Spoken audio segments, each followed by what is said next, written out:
In the last 24 hours, most of you have now become aware in the Magic the Gathering universe that Magic the Gathering is teaming up with Marvel to create a new universe beyond product for players to enjoy.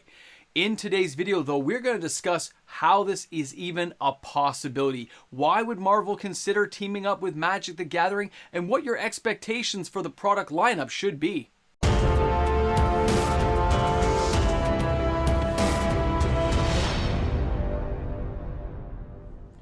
The easiest answer we can give before we even start today's video is a cash cow. Marvel knows it, and so does Magic the Gathering. Welcome back, everyone. MTG Moxman here, and thank you again for hanging out with me on the channel today. We're only 516 subscribers away from reaching the 20K goal. If you're new to the channel and you enjoyed today's content, don't forget to like and subscribe to the channel. We're getting closer to the 20K mark, the 20K party that everyone is invited to, and I can't wait to share that party with you. It's going to be epic, so thanks again for everyone who takes the time to hit that subscribe button. So in today's video, I said we'd be discussing how this all came to be. Because 5 years ago, this would have been an impossibility. But times change, companies make mistakes, and sometimes companies really mess up. And that leads us down the path to how this is all even a possibility. At one time, a little over a year ago, people were kind of hypothesizing that Disney may even buy out Hasbro.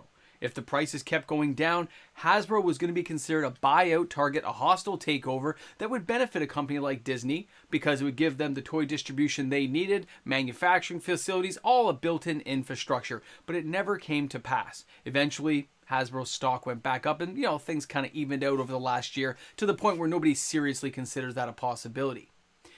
But what's been happening at Disney is something entirely different. And this is the failure of their movies to resonate with the audience.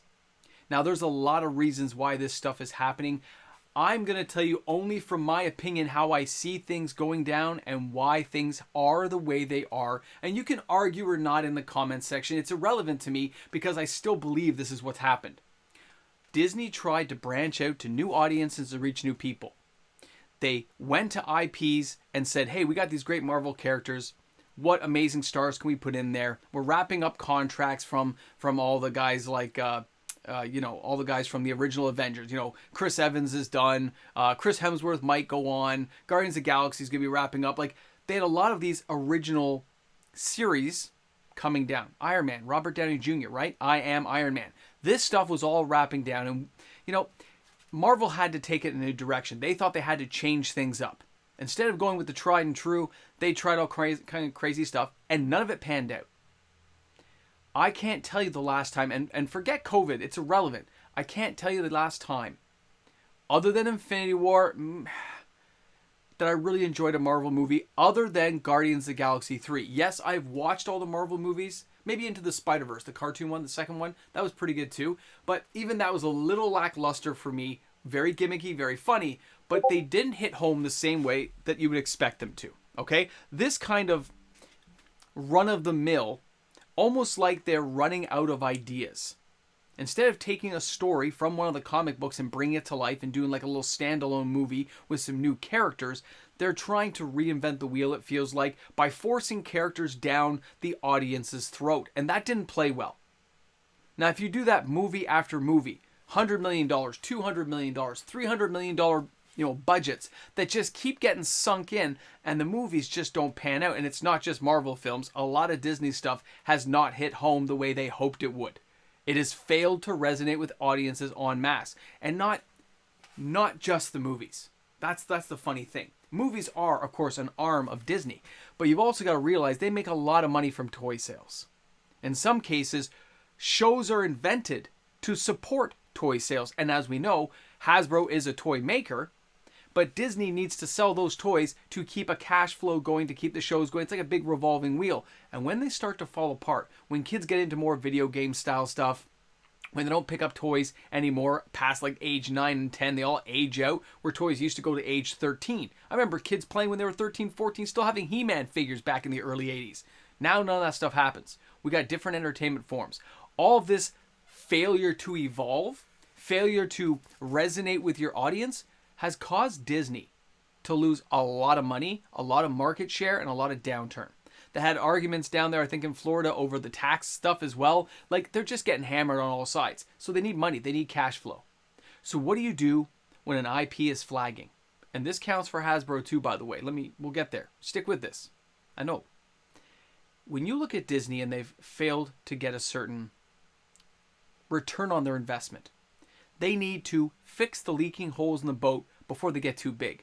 They will loan out, lease out, sell pieces of IP on a temporary term. Now, this often happens in really gimmicky, like toy sales, like cake toppers. It appears in little tiny, like sticker books and stuff like that, like Dollarama, Dollar Tree. You'll see these things. They say licensed by Hasbro, licensed by Disney. These are very small forms that are licensed out by some company wherever they're making it, China, India, Canada, US, wherever it is in the world. They pay a licensing fee for a certain amount of time to produce these stickers, these mugs, whatever they're making. Disney gets paid their money, Hasbro gets paid their money, etc., right? And then when that licensing time is up, they got to stop making the product. So let's go forward now and talk about how Marvel, Disney, would link up with Magic the Gathering. When your brand's not doing well, and you know you have players who play Magic, you know there are people who would just salivate to get in their style of overpower card game from the 90s, which is their style of TCG back in the day that failed, but bring those characters to life as a Magic the Gathering card. They know in the test audiences, other things like Lord of the Rings, like Warhammer 40K, think about how big and popular movie characters are with kids. Forget the adult nerds out there who love this stuff. All kids know Wolverine, know the Hulk, know Daredevil. They know Captain America. They know these characters. Wakanda forever. Classic lines. I am Iron Man. Now imagine a kid, 7 years old, sees these images in a toy store as a Magic card. I want those, Mommy. I want those, Daddy. And don't tell me that's not going to happen. I already know it does. As a guy who took his kid to the toy store every week as a toy collector, my child, Minnie Mox, went there from age 2.5 till age 12. We still go. We see this every time. I take a look at the popular toys, everything from, we saw Beanie Babies back in the day, Furbies. Come on, guys. We can go back in the 80s and look at Pound Puppies. The point is, they know they have a hit on their hands. They know that this is big time money coming for both companies. So why would they team up? Why would they bother teaming with Magic the Gathering to make this product happen? Why go through the ordeal? Why create a whole new card game? They're trying with Lorcana, right? But that's with their Disney characters, not the Marvel. Disney could go that route. They could, but they're like, the hassle of putting all this stuff together when you have a company who will do it for us and pay us royalties. Forget just the millions and millions of dollars in licensing fees that Hasbro is going to have to pay. They are going to get royalties off of probably everything that gets sold. They're getting a percentage. They're getting a cut.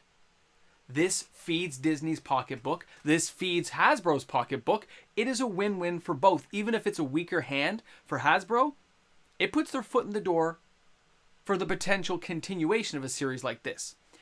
For products that you would expect to see, when you're looking at this and why they would do it, they're not just going to give you 4 commander decks.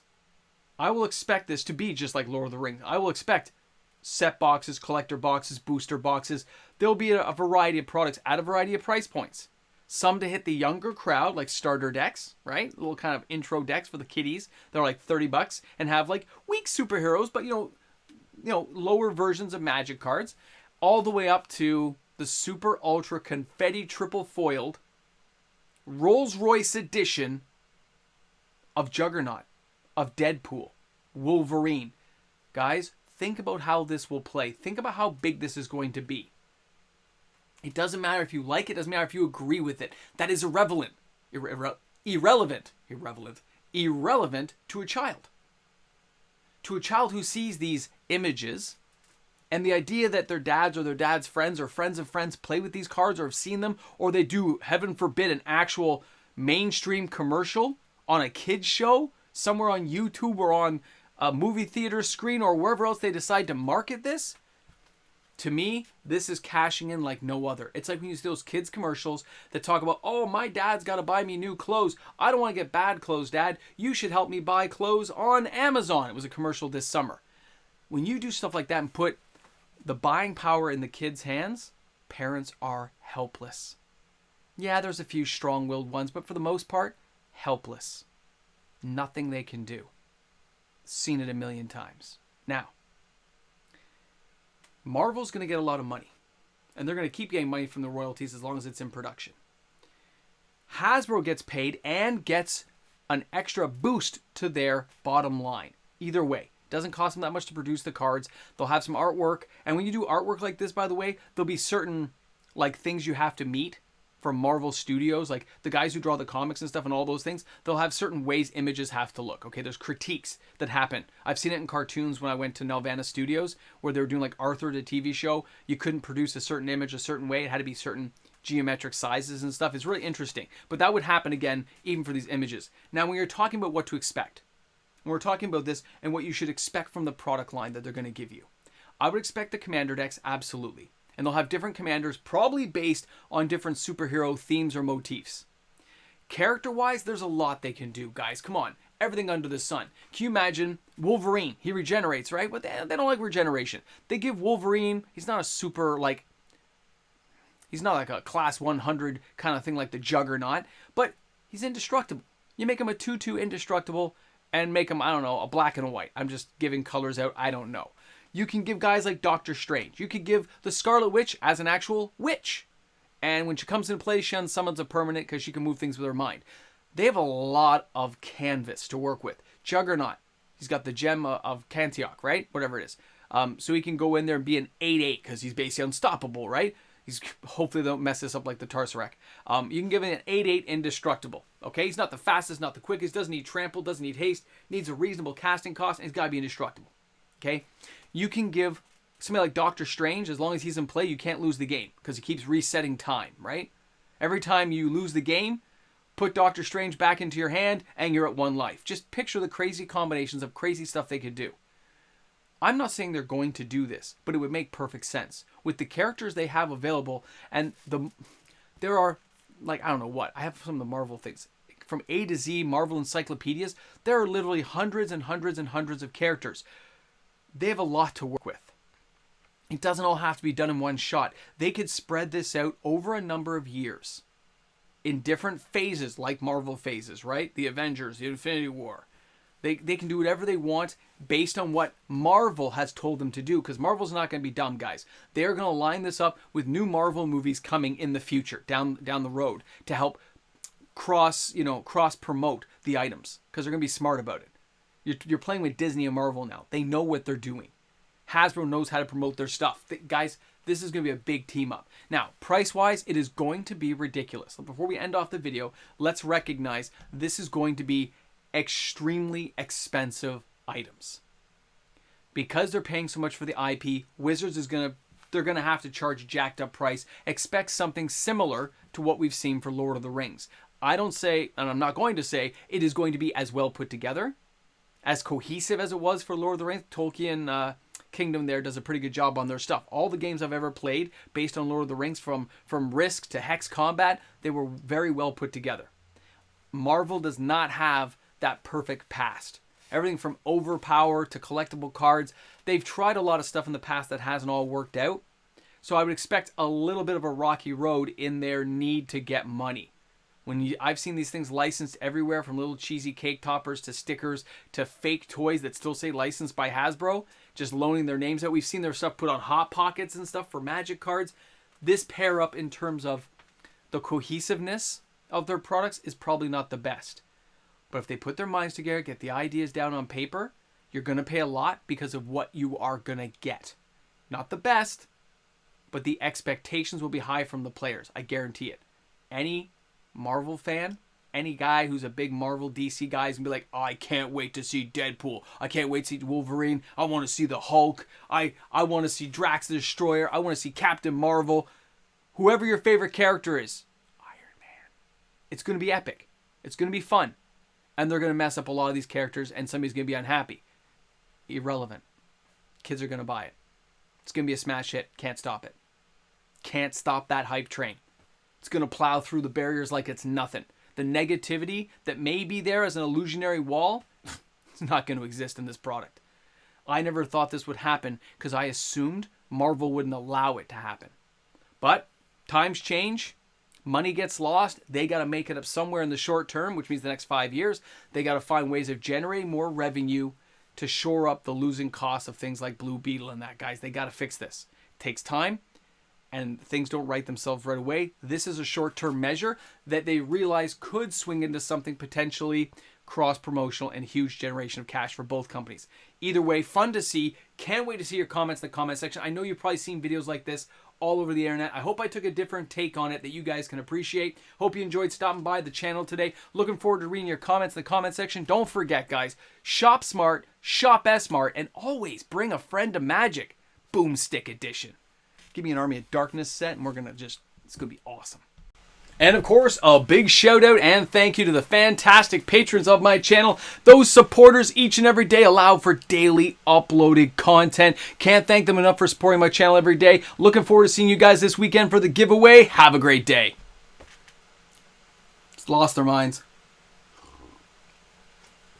Welcome back to the Ramble Jamble, guys. Number one, I realize this video is coming out late compared to every other YouTuber out there. I know guys like Historian them, they had it out hours ago. They beat me by a half day. Nothing I can do about it. But I think I took a different take on it because I don't think people recognize how much of a financial hardship Disney's in right now. They got to fix stuff and they need revenue. These are easy revenue tools to use to generate income, to help shore up the sinking ship. Now, going forward, do I think this could be cool? Yes. Yes. Imagine, forget Magic at all. Overpower failed because they just couldn't get a good take on things. If you kept to the Magic the Gathering rules but gave us characters from Marvel. You can call it Magic the Gathering, but basically it's like a Marvel superhero one-on-one matches, commander game. I don't care what you want to do. Oh my, wow. I can build an Avengers deck to face off against the forces of evil. Mr. Sinister and stuff. Come on. We could have lands, like we could have the Moon Base. We could have Black Bolt. We can have Sakaar. We can have World War Hulk. 12/12 indestructible, flying first strike, double strike. I don't know. Can't be removed from play. Imagine the fun stuff they could do with a set like this. My mind gets just blown. This is a Bloomburrow moment. I feel that way. Now, will there be naysayers? Absolutely. A Magic card shouldn't be faced off against. You know what, though? I have a lot of friends who just separate them and just say, Doctor Who goes over there. We don't put that in our commander decks.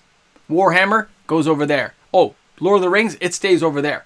They play them as Magic cards, but as separate entities that do not cross over. I don't care. I just think it's a cool concept. I can't believe Marvel signed on to this. I can't believe how lucky Hasbro is, because this is big. Anyone who knows kids and understands how kids think and work, act and feel, parents are going to be opening their wallets, man. It's going to be insane. Anyway, thanks for stopping by, guys. Thanks for watching the video to the end. You made it this far. You got to put a boomstick in the comment section. You deserve it. I deserve it. This is going to be some crazy stuff when they finally deliver on this product. The spoilers, going to be sick. The teaser video, you notice they put a kid in there? Just remember that.